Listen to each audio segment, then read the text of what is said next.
Framsóknarmenn hafa lagt til að 20% af skuldum heimila og fyrirtækja verði felldar niður.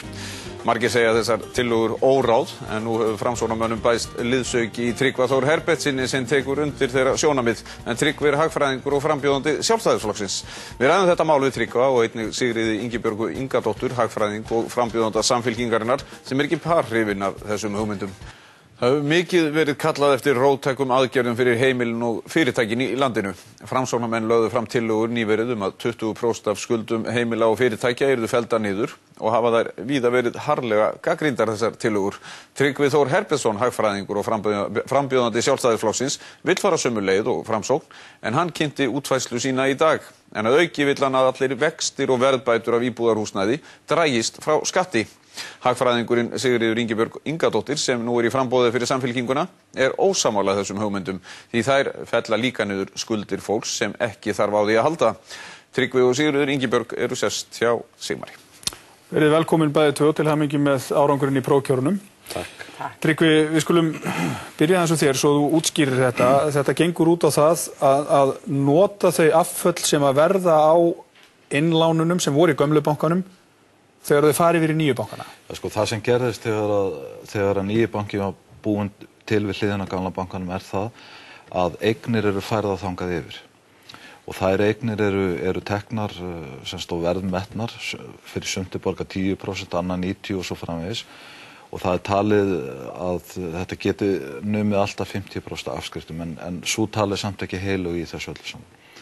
Síðan ætla bankinn að taka, og þannig að þetta bókað og bókum bankans á 50%. Síðan ætla bankinn að rukka kunnana 100%. En þess að veit að fullt af fyrirtækjum og einstaklingum mun fara á hausinn, sem að þýði það að hann mun fá cirka 50% tilbaka.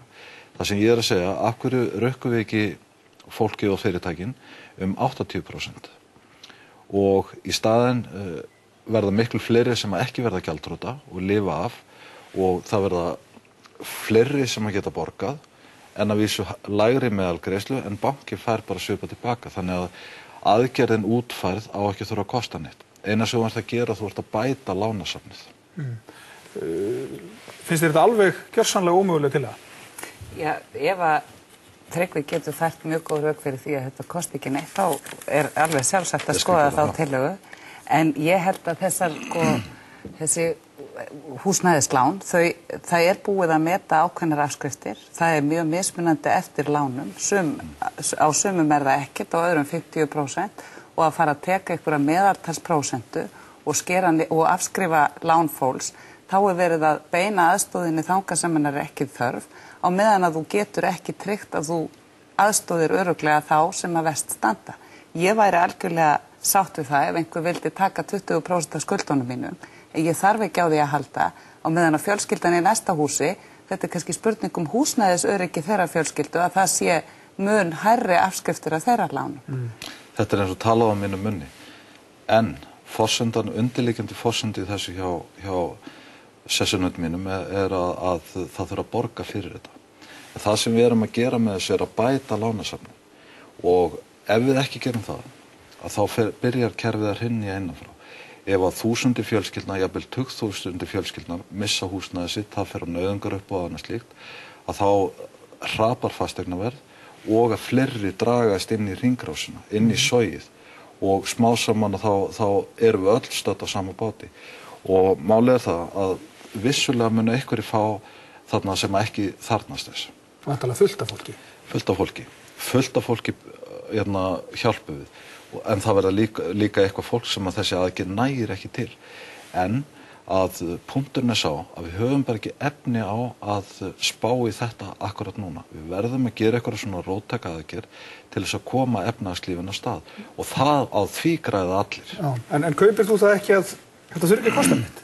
Nei, ég kaupi það ekki, en það náttúrulega sjálfsagt að ef hægt að sýna fram á það með óyggjandi hætti. Nú Tryggvi ekki með einn goggvanandi það, en Seðlabankinn, ég vil benda það, að í Seðlabankanum hefur átt sér stað mjög ítarleg greining á stöðuheimilana sem komin núna bráðabirgða niðurstaða úr, og svo verið að reyna að afla upplýsingum tekjur á móti, og þar hefur sýnt sig að það vissulega hluti heimila sem í mjög alvarlegum aðstæðum. 20.000 heimila.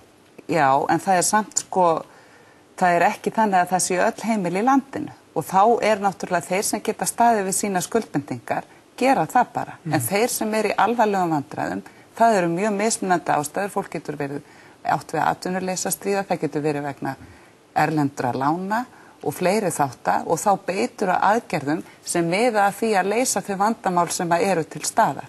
En þú ert ekki að nota fjármuni sem við höfum mjög takmarkað af þessi misserinn, þá ertu ekki að nota þessa takmörkuðu fjármuni í það að hjálpa fólki sem þarf ekki að hjálpa að halda. Og ég held að við verðum að beina þessum aðgerðum að verst stöddu heimilunum svo við tryggjum húsnæðisöryggi en séum ekki að beita aðgerðum sem að gagnast ekki ákveðnum hópum. Eins verðum við að forðast það að fólk getur verið að lenda í tímabundnum vandræðum en við vitum að þetta ákveðið tímabil sem við förum í gegnum núna svo kemur að því að fólk getur staðið við sína skuldbindingar. Síðan viljum við ekki velta vandanum yfir á börnin okkar. Við þessi kynslóð þurfum að taka á þessu. Lykillinn að þessu það að það þarf ekki að nota í þetta fjármuni. Það þannig að þú ert að auka gæði lánasafnsins nákvæmlega eins og ég listi áðan, meðalgreiðsla verður lægri en það eru fleiri sem geta borgað og bankinn fær sitt í bak. Nú eru svo margir hagfræðingar aðrir sem að hafa ekki skilið þetta þannig að þetta kosti ekki neitt. Þetta sé þvert á móti alveg gríðarlega dýr framkvæmd. Vegna þess að hugmyndin hefur ekki verið útskýrð.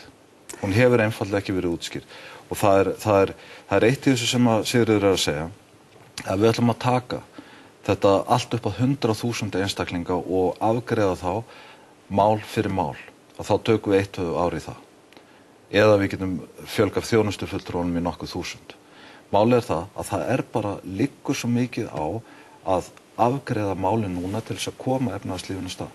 Hlutir eins og bara það vantar að gefa fólki einhverja trú á að það sé einhver framtíð í þessu landi. Og svona aðgerð gerir það.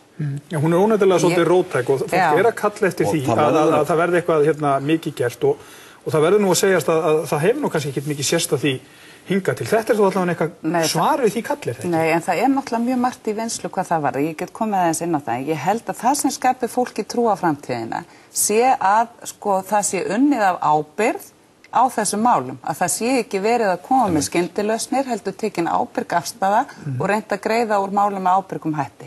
En það til dæmis getur fólk Það hægt að fá greiðslujöfnun á verðtryggð lán núna. Nú eru bankarnir að koma inn með greiðslujöfnun líka á gengisbundnu lánin.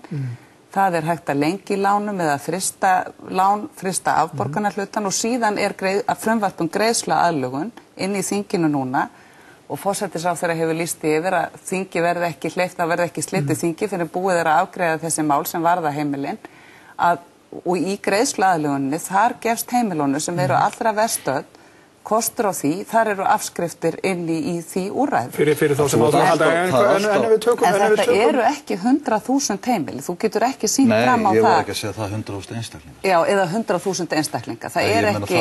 Það núna í tölunum frá Seðlabankanum og það eru sem sagt 40% heimila eru á leiðinni í það að þeir eiga ekkert nema skuldir.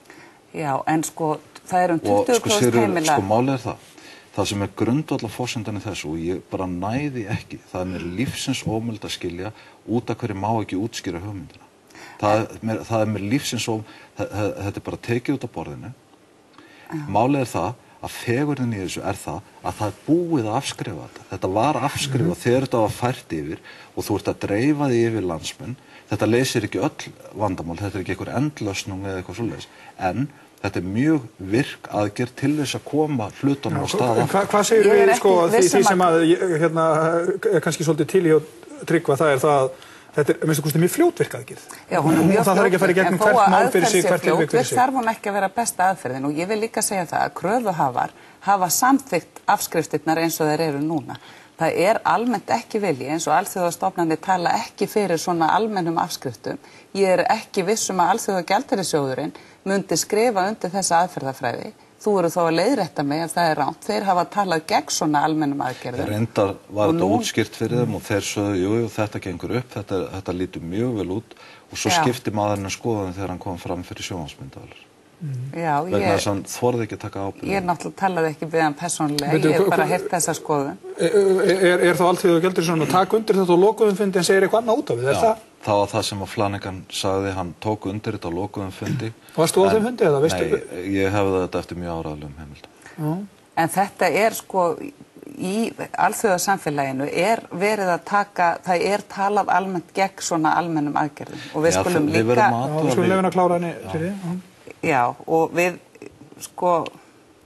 við fengum traust og trúverðuleika með þessum samning okkar við Alþjóðagjaldeyrissjóðinn. Og ef við förum að hleypa honum í uppnám með því að fara út í aðgerðir sem að almennt eru ekki samþykktar aðgerðir, þá það mjög óheppilegt. En þú hefur efasemdir að þetta sé rétt líka... Ef Tryggvi getur sýnt fram á að þetta kosti okkur ekki neitt og þetta sé mjög ítið undir efnahagslíf á Ísland og atvinnulíf, þá mun ég að sjálfsögðu skoða það með honum og beita mig fyrir þessu með honum ef hann næra samfæra mig.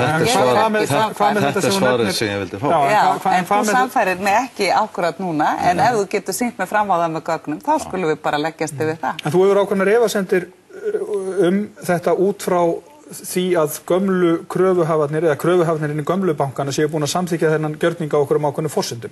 Útskýrðu hvað átt við? Já, þá náttúrulega bara verið að fara yfir lánasöfnin. Það verið að meta hvað líklegt að þurfa að afskrifa. Það eru ekki farið fyrir lán, það eru tekið svona úrtak úr og skoðað og þetta mat á að þetta heildar, sko þetta matið, svo getur ekki tekið bara einhverja meðaltalsprósentu og afskrifað allt út frá henni því að þá ertu að missa af, þá fjöldin allur af fyrirtækjum sem þarf miklu meiri afskriftir, fjöldin allur af heimilum sem þarf miklu meiri afskriftir og það kostar þá að afskrifa fyrir þessa aðila og þá munum við þurfa að borga það með einhverjum öðrum hætti. Sko, þessi aðgerð til þess að starta hlutunum, síðan þarf að leysa vandamál og það hægt að gera í einstökum tilvikum.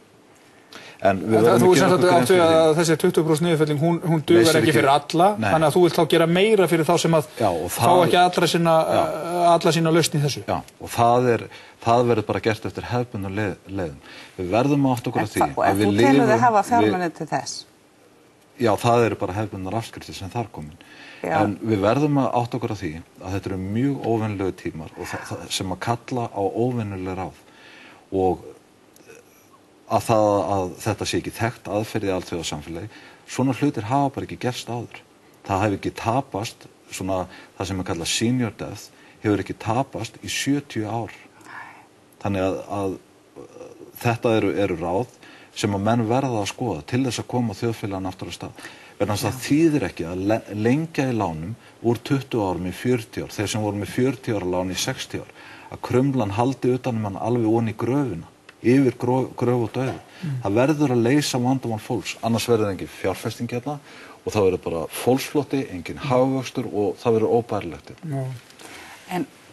En ég tilbúinn, ef það einhver önnur hugmynd sem mun gera svipagagn, að þá mun ég taka undir hana. Já, en ég held sko að það líka,